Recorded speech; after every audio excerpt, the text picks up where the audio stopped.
The study of kinematics, 1D and 2D motion, was about describing how things move, from displacements to velocity to acceleration. However, when Newton began to do his work, he was concerned with explaining why things move the way they do. He achieved that by defining his three laws of motion. These use the concept of force, a push or pull, to explain the motion we observe in the world around us. Let's take a look at each of the laws of motion one by one.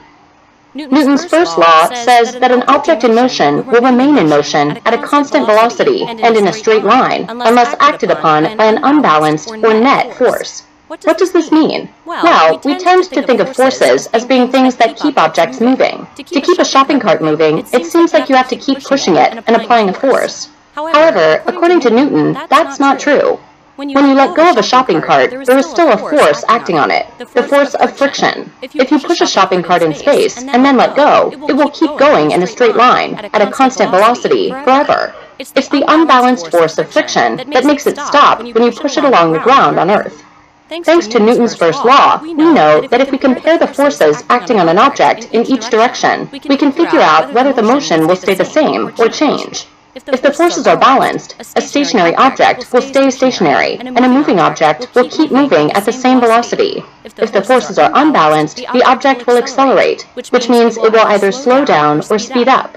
For example, if there is more force to the left than there is to the right, the object will have an acceleration pointing to the left.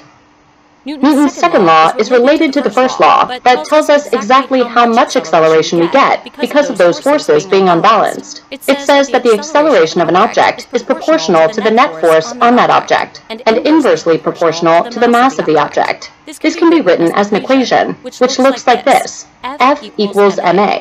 Here, F is the net force on the object measured in newtons, N. M is the mass of the object measured in kilograms, kg. And A is the acceleration of that object measured in meters per second squared.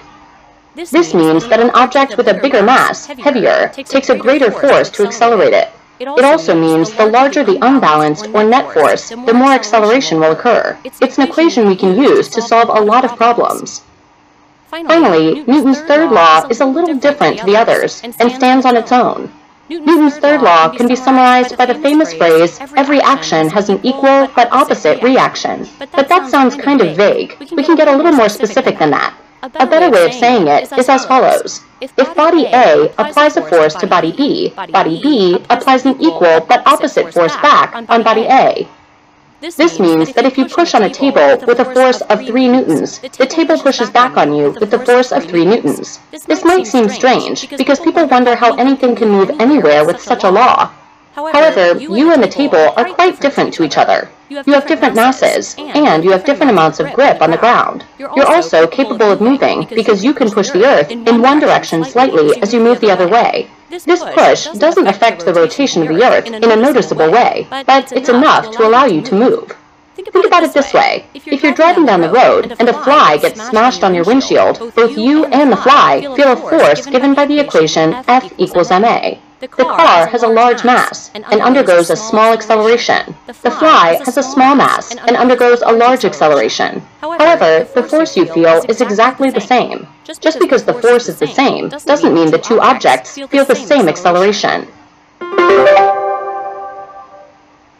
In this lesson, we summarized Newton's famous laws of motion, which explain how motion is caused by forces, pushes, or pulls. Newton's first law tells us that an object will remain moving at a constant velocity and in a straight line unless the forces on it are unbalanced. This means that, contrary to popular belief, you don't need to apply force to keep something moving unless you are overcoming friction. For example, when pushing a shopping cart. Newton's second law tells us how much acceleration is produced when forces are unbalanced. It tells us that the net, or unbalanced force, is equal to the mass of the object times its acceleration. Finally, Newton's third law tells us that if you apply force to an object and action, it applies an equal but opposite force back onto you, a reaction.